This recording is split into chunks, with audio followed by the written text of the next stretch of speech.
Observation. Nous avons toujours constaté qu'à l'approche des élections,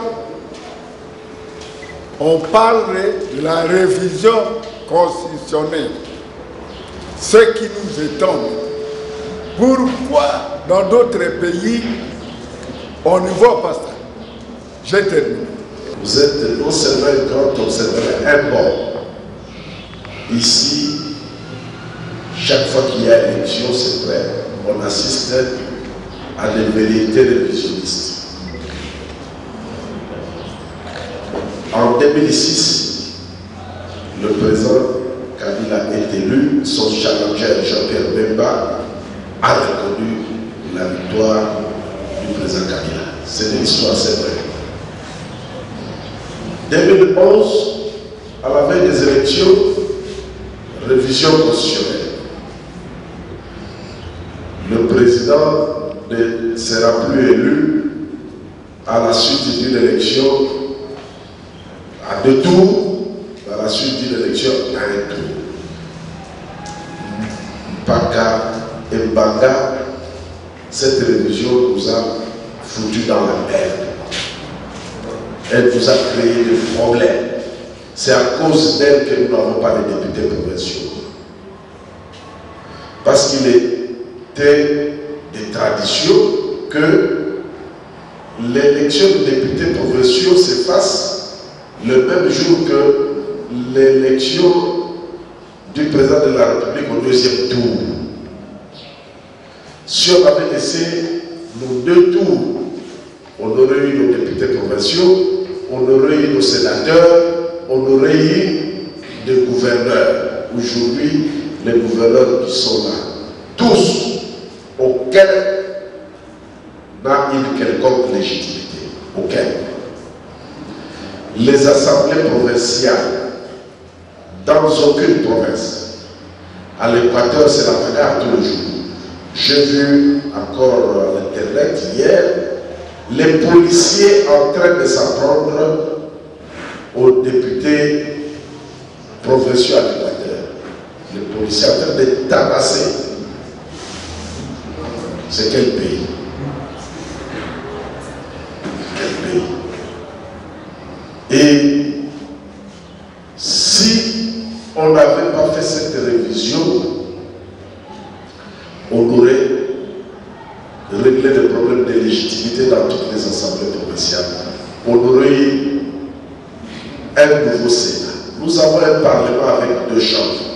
Une chambre légitime, entre guillemets, et une autre chambre illégitime totalement. Voilà la situation. Et pourtant, cette constitution, comme je vous l'ai dit au début, dans son préambule, son exposé de motifs, elle est venue résoudre un problème de légitimité. Et voilà que par la volonté des hommes, de quelques malins, nous sommes rentrés en plein dans le problème de l'illégitimité. Sénat illégitime, Assemblée provinciale illégitime, gouverneur de province illégitime. Alors, on vient de terminer les élections de 2011 parce que le mandat fini en 2016, vérité de révision constitutionnelle. Pourquoi, papa? C'est parce que les Congolais que nous sommes, la plupart, il y en a de sérieux, la plupart, malheureusement, nous ne sommes pas sérieux. Surtout nous les universitaires. Mon père me disait que Pino va donner l'université de Colombie beaucoup. Ils sont là, vous avez pour ça dans l'État. Tu ne vas pas dire que le Cameroun il a mis dans l'État. Pino Mouti à l'université, il y a des ressources. Mon père me disait ça, il avait raison, donc je n'en sais rien. Comment voulez-vous qu'un professeur d'université, professeur de droit constitutionnel de surcroît, se mette à défendre l'indéfendable, se mette à écrire des ouvrages immoraux pour défendre ses intérêts? La motivation, papa, c'est toujours cette alternance qui fait peur. Parce qu'on a tué, parce qu'on a volé. Il faut demeurer au pouvoir, avoir les leviers du pouvoir pour se mettre à l'abri. Quelqu'un qui n'a pas volé, qui n'a pas tué comme Obama, vous verrez que quand il aura accompli son deuxième mandat, il partira sans problème. George Bush, père et fils, ils sont l'ancien président. Jimmy Carter, il est l'ancien président. Bill Clinton, voilà. Et ici en Afrique, il y en a aujourd'hui. En Tanzanie, c'est plein d'anciens présidents. En Afrique du Sud, il y en a. Au Ghana, il y en a. Pourquoi pas ici? Pourquoi pas ici? C'est pourquoi, papa, j'étais en train de dire que la faute, ce n'est pas seulement aux universitaires qui, bien sûr, pourront éclairer la population. La faute, c'est aussi à la population elle-même, qui accepte n'importe quoi. Vous allez voter quelqu'un à cause d'un t-shirt. Vous allez voter quelqu'un à cause d'une bouteille de Primus. Quelqu'un que vous ne connaissez même pas, dont vous ne connaissez pas la moralité. Et il va là-bas, mon collègue, il est là, nous souffrons, nous souffrons. Nous souffrons. De qui sont pour? Qui sont contre? Vous regardez, c'est vraiment ridicule. On vient avec la loi sur la réduction des comptes. La loi financière dit que la loi sur la réduction des comptes doit être votée dans les mêmes formes que le budget auquel il se rapporte. Dans le budget 2013 voté par l'Assemblée et le Sénat, il n'y a aucun projet sur le Kakalouz. On n'est pas contre le Kakalouz. Il n'y a pas de fonds pour la construction de l'hôtel du gouvernement à côté de l'immeuble royal. On n'est pas contre ça. Mais la loi veut que, quand vous faites ça, que vous puissiez passer par le Parlement avec un collectif budgétaire, une loi rectificative. On vous l'adopte, au moment de la réduction de compte, il y a concordance. Vous avez un budget qui n'a pas de projet de Kakalouz. Dans son évaluation, dans sa comptabilité, la loi de réduction de compte, il y a le Kakalouz. Il y a hôtel du gouvernement. Mais comment nous allons adopter la loi de réduction de compte qui n'est pas dans la même forme que le budget 2013? Vous les dites comme ça aux amis qui comprennent mieux que nous ici, les Français, c'est rien, ça ne compte pas. Ils attendent le moment fatidique. Qui sont pour? Qui sont contre? Qui s'abstiennent? Alors, vous avez envie de mourir. Qu'est-ce que vous voulez? Le Parlement fonctionne comme ça. C'est la loi sans l'éthique de la majorité. Alors c'est pourquoi je dis que le peuple est responsable. Non seulement les partis politiques et les associations de la société civile, nous devons nous féliciter et être heureux que l'Église et l'Église catholique. Moi je suis protestant. Mais j'ai honte de l'être et de le dire. J'ai honte de mon évêque, qui s'appelle Maribi. Je l'ai dit à autre fois. Et il le sait, il sait, quand il me voit, il sait que je ne suis pas d'accord avec lui. J'ai honte. C'est une honte d'être protestant dans ce pays. Si je l'avais su à mon enfance, je crois que je ne serais pas protestant. C'est la honte. Oui. Alors, nous devons nous réjouir, nous féliciter de voir l'Église catholique se soucier du peuple de Dieu.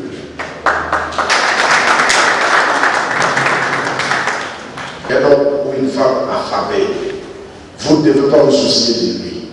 Vous devez seulement soucier de Mamonza, de Macabo.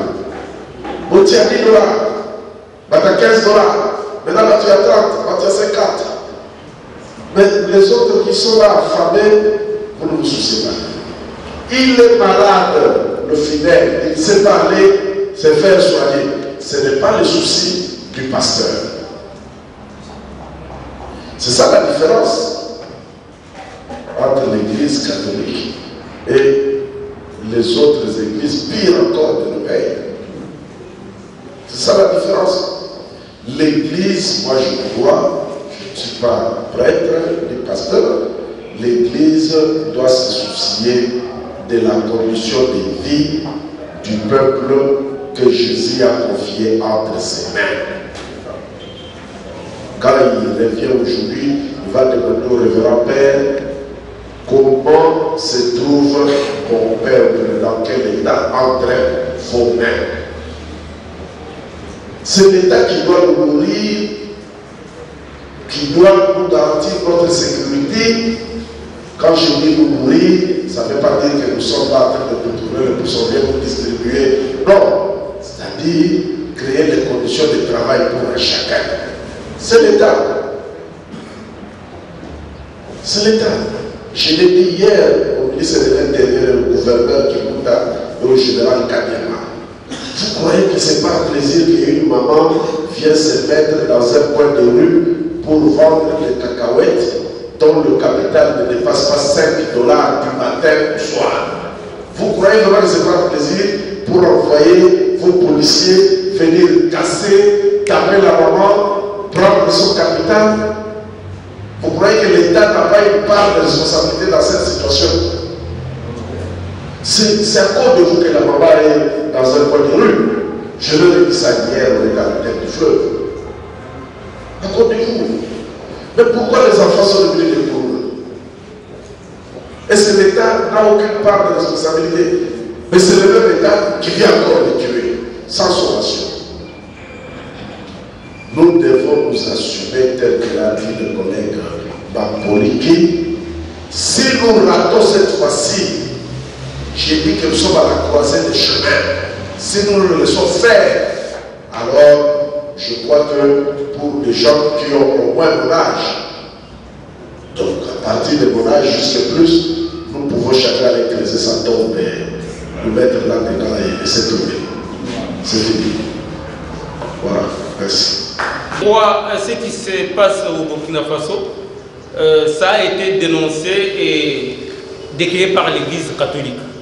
Et cette situation, c'est presque similaire avec la nôtre. Pendant ce temps, l'opposition a commencé à travailler la population. On a vu à la télévision les seaux d'eau préparés dans les cas éventuels de lancement des gaz lacrymogènes. L'opposition a beaucoup travaillé et jusqu'à obtenir les fruits qu'ils ont aujourd'hui. De votre côté, opposition, qu'est-ce que vous avez préparé dans les cas des éventuels désagréments? Merci beaucoup, mon cher Honoré. Mon cher Honoré, vous savez, je le dis clairement, ça m'étonne de voir que les partis de la majorité ont aussi des membres. Moi, je n'ai jamais rien compris à cela. Quand je cherche à savoir, on me dit que parfois on donne 2000 francs pour aller à la réunion. Parfois on donne les transports pour aller. C'est ça la faiblesse. Il faut que vous aussi, vous puissiez mettre fin à ce genre de pratique. Que vous sachiez de quel côté se trouve votre intérêt. Le peuple semble s'accommoder à la mendicité, à la corruption. Ça devient structurel. Alors que Dieu a dit que chacun doit manger à la sueur de son front. Aujourd'hui, on observe les Congolais qui passent de porte à porte pour quémander. C'est dur, c'est la souffrance. Alors quand il tombe sur les mouvanciers qui gèrent la République, ils sont accrochés. Voilà ce qui constitue souvent la faiblesse de notre action mobilisatrice dans ces pays. Quelqu'un de l'OFIDA qui a déjà coopéré avec un contrebandier qui est au bout à la lobby, bon, ça va, lobby, 2000 $, 2000 $, 2000. Vous allez dire de faire la grève, vous prenez ce monsieur-là va rester chez lui à la maison.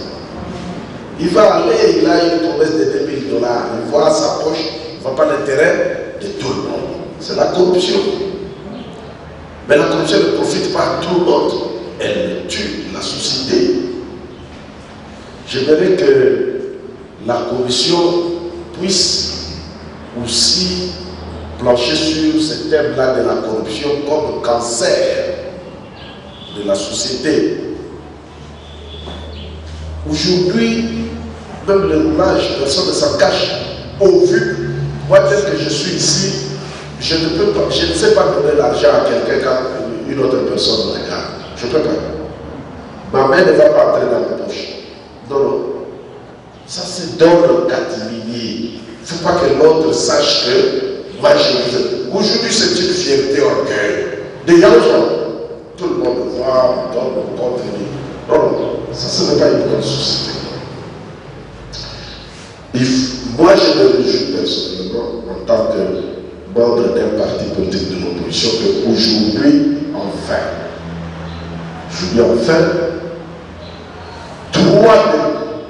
deux de trois grands partis politiques de l'opposition se soient enfin accordés pour mener des actions ensemble.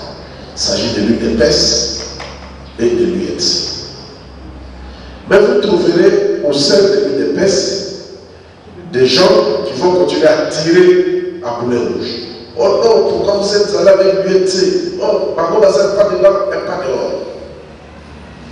Et chez nous, ça ne manque pas. Pourquoi vous conduisez le président Kabila vers Tshisekedi? Et là-bas, c'est d'abord Tshisekedi.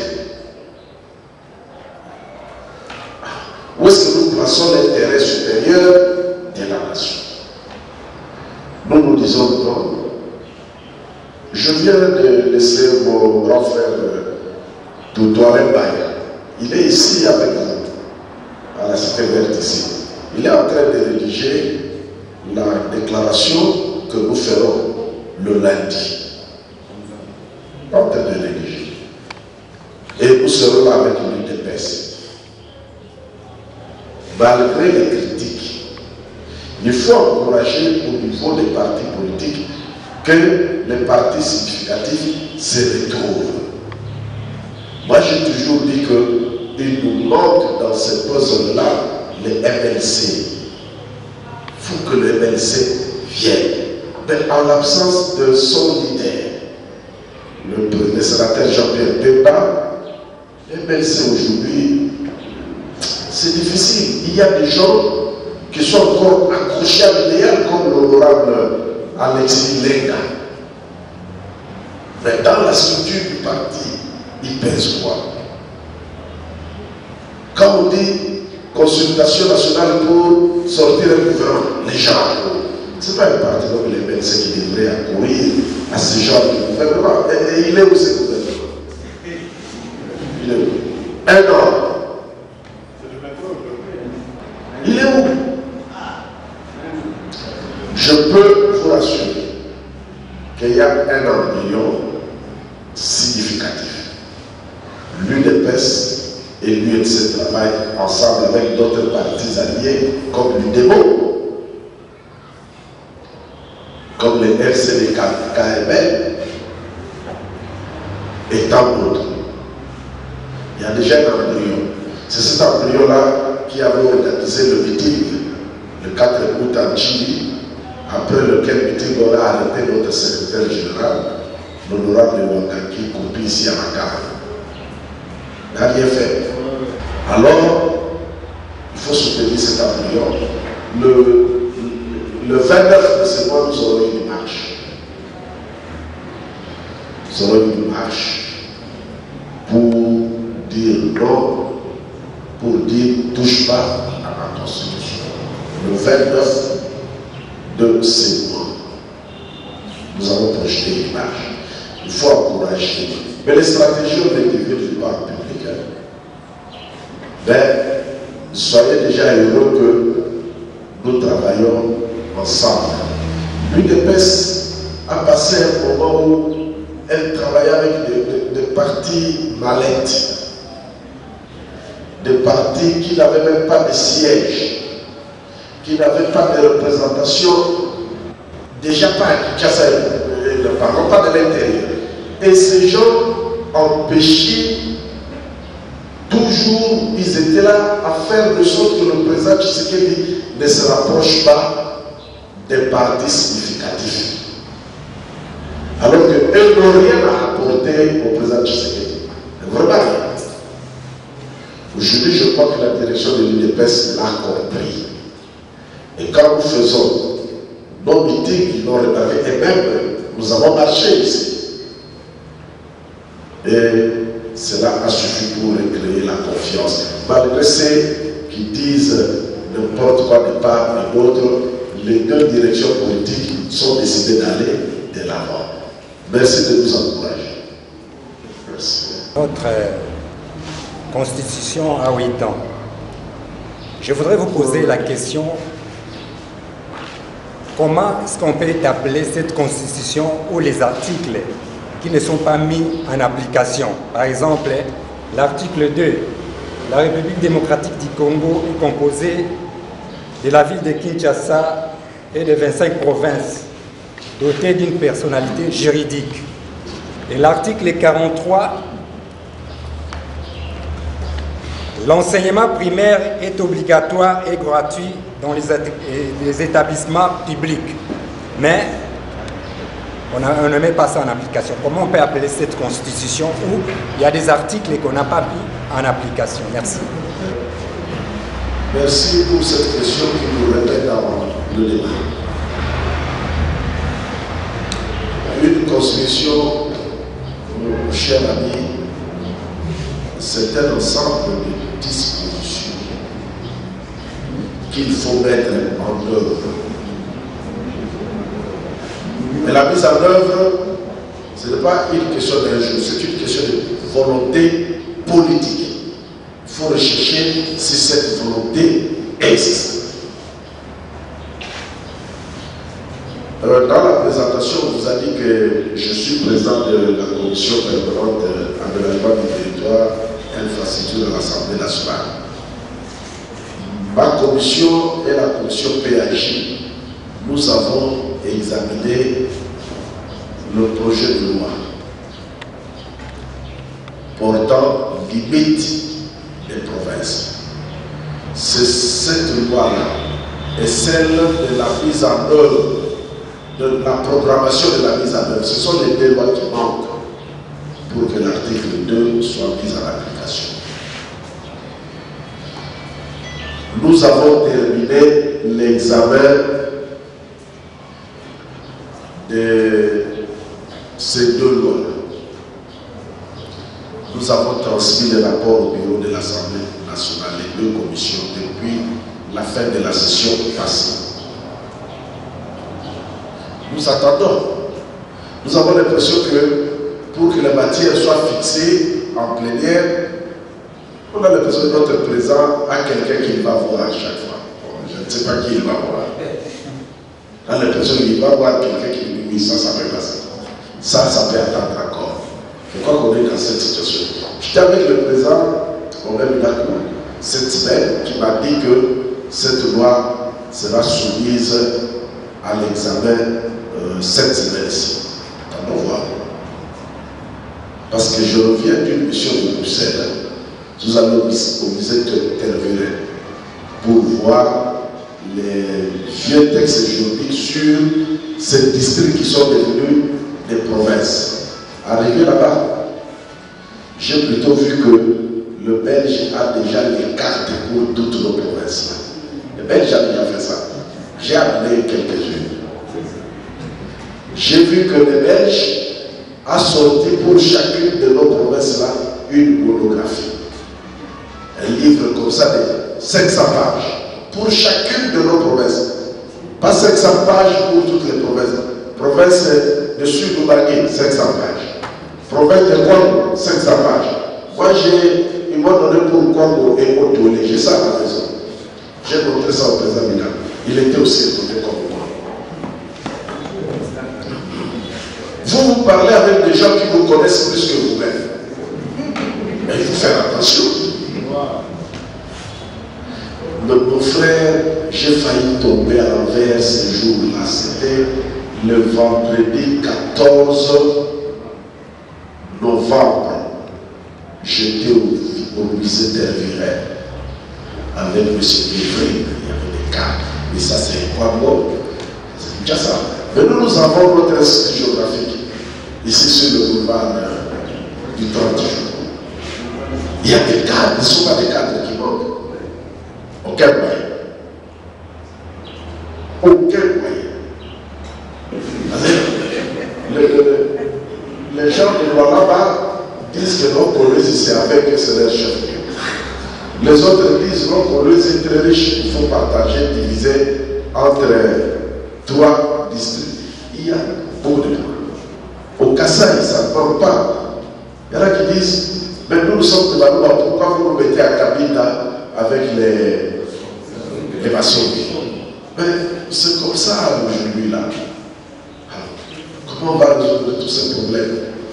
Et au Kassai occidental, il y en a qui disent, non, le Kassai centre, le chef-lieu c'est Louémo.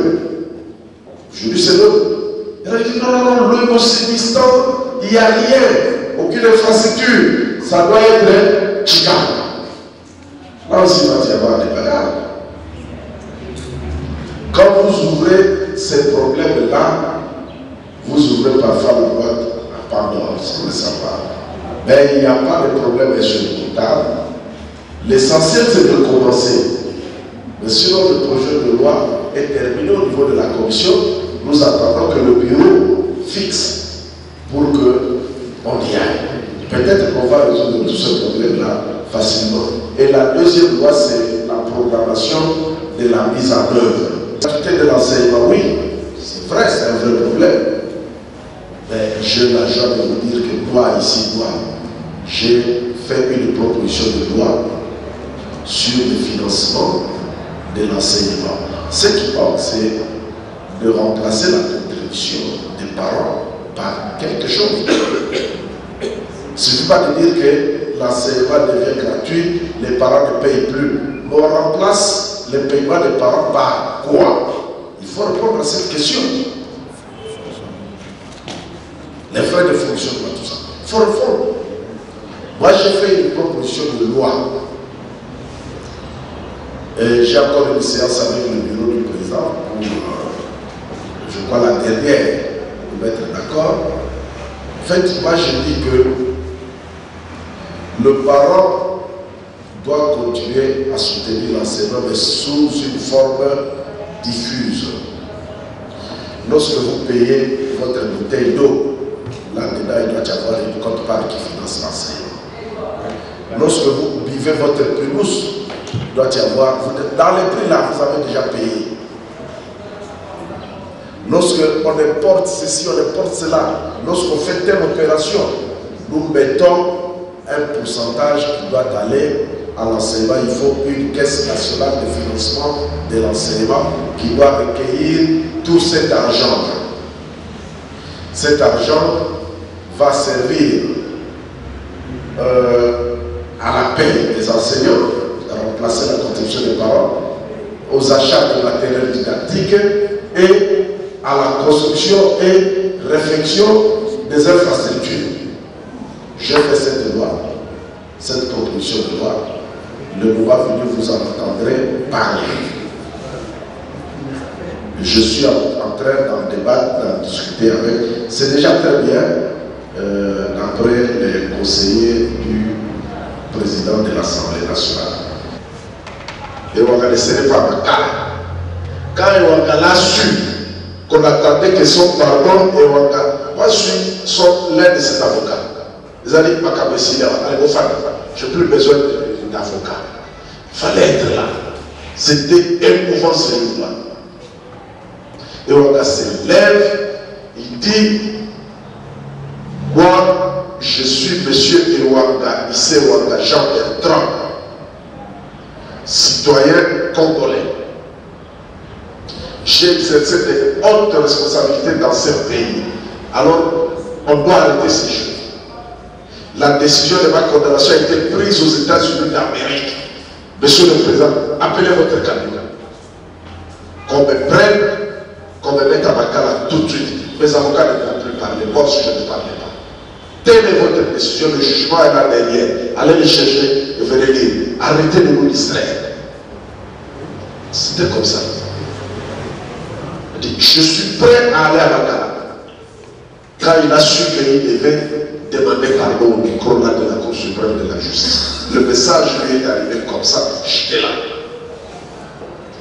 Il a dit, je préfère aller, il a dit à la personne qui a amené le message, va dire là-bas que je préfère aller à Makala que de demander pardon. Je n'ai offensé personne. Je n'ai de pardon à demander à personne. Et il est à Makala. Il est à Makala. Et là, à Makala, il se trouve, il dit, les qui n'ont pas à Kaka, ceux qui ont condamné ou bien la salle d'amnistie. Demande de grâce, quand il y a un amitié. Je ne demandais pardon à personne. 12 mois, je vais les accomplir. Et on va beaucoup de respect pour lui. Et je l'ai confessé, je l'ai dit au président Kabere. Après lui, c'est mon cas que j'ai découvert. Parce qu'il fallait vivre les prisons de Kabere et Kabila à cette époque-là. Que de menaces, de mort.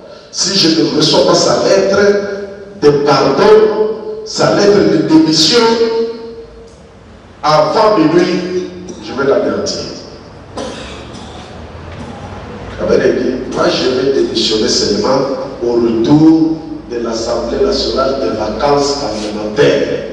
Je n'ai pas vu dans la Constitution la disposition qui permet au président de l'Assemblée nationale de démissionner devant le président de la République. Je n'ai pas vu ça, je ne le ferai pas. Ok, comme il est fort, je suis d'accord. Qu'il vienne m'anéantir, je vais dormir ici. Il faut lui dire que je vais dormir ici, je ne vais pas bouger ici. Il est en vie, Dieu le garde. Dieu le garde. Il est en vie. Ça montre à suffisance que le Congolais devient de plus en plus mature et prend conscience des problèmes de la cité.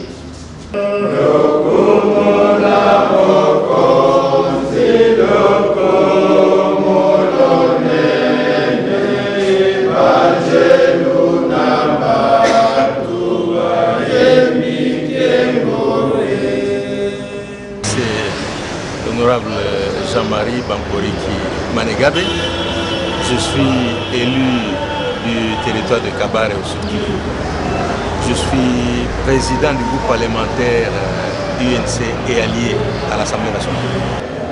L'opportunité, je ne la vois pas. Vous avez suivi la conférence comme moi, où on a évoqué le fait que notre constitution était encore trop jeune, 8 ans, et qu'on s'adonne à la tripotée, surtout à la veille des échéances électorales. C'est vraiment immoral. Et c'est d'autant plus immoral que les intentions de ceux qui veulent le faire maintenant sont connues. C'est qu'ils veulent tout faire pour aider le président Joseph Kabila à aller au-delà des 2 mandats que lui limite la Constitution. Parce que, comme nous devons le savoir, le 19 décembre 2016 à minuit, c'est fini son mandat. Il ne peut pas en faire un autre d'après la Constitution. Et la même Constitution prévoit que 90 jours avant, soit au mois de septembre 2016, l'exécutif doit pouvoir organiser des élections. Or, le patron de l'exécutif, c'est lui-même, le chef de l'État Kabila.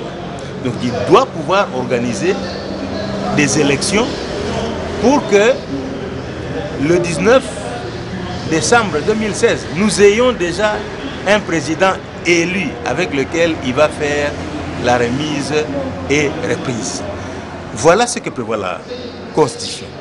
Mais il y a des malins autour du chef de l'État qui veulent à tout prix que cette disposition-là soit transgressée de manière à ce que le président Kabila puisse continuer. Et nous, nous disons, nous, surtout de l'INC et de l'opposition en général, mais au-delà du fait que c'est immoral, nous voulons savoir quel est le bilan qui peut justifier une telle initiative diabolique. Quel est le bilan? Aujourd'hui, où est-ce que nous en sommes avec le social? Mais vous de Kinshasa, vous voyez peut-être des semblants d'action ici, et encore que si nous allons dans les normes, mais ça peut cacher des abominations. Hein? Quand vous voyez des routes, ces routes ne sont inscrites dans aucun budget. Quand on les exécute, on les fait, vous ne savez pas comment les marchés sont attribués. Personne ne vous dit combien ces routes coûtent.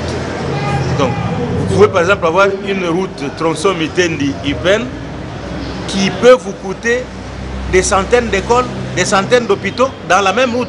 Donc, dans la même route, vous pouvez faire des centaines d'hôpitaux, des centaines d'écoles. Donc, par des ouvrages, on réalise des détournements de deniers publics parce que tout est géré dans le désordre, l'opacité. Hein? Donc, nous disons, même sur le plan bilan, nous ne voyons rien de défendable. La situation de la population ne fait que se détériorer. Nous qui sommes élus de l'intérieur du pays, dans mon territoire Kabare par exemple, il n'y a eu aucune évolution, au contraire, c'est le recul. Vous suivez partout, là on parle de viols, on parle de pillage des ressources naturelles, on parle des routes cassées. C'est ça le bilan qui doit justifier qu'on tienne à ce que Kabila continue au-delà des mandats que prévoit la Constitution. Déjà une action, non? Celui qui tient la conférence, c'est quelqu'un de l'UNC, c'est le président interfédéral de l'UNC Ville de Kinshasa. C'est déjà une action. Et il y en a d'autres qui sont programmées. Mais ce n'est pas à cet endroit qu'on peut les exposer.